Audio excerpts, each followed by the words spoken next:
Hi, welcome to the YouTube channel. Today I'm going to talk to you about why it's important to be more interested in photography rather than your camera equipment.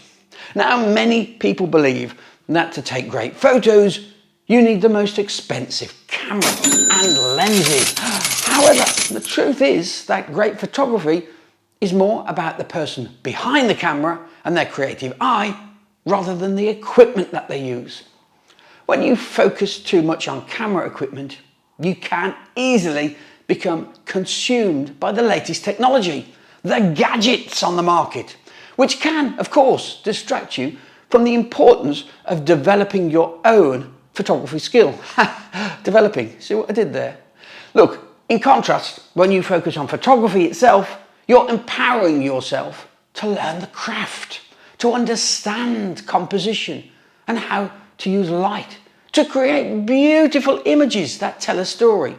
And the best part is you can do it all without having to spend a fortune on expensive camera equipment. So if you're a beginner, don't worry too much about having the most expensive camera or equipment.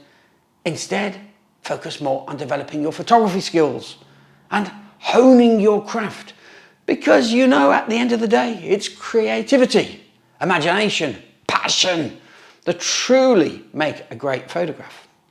Now, that's it for today's video. If you enjoyed it, don't forget to hit the like button and subscribe to the channel for more photography tips and tutorials. Hey, thanks for watching.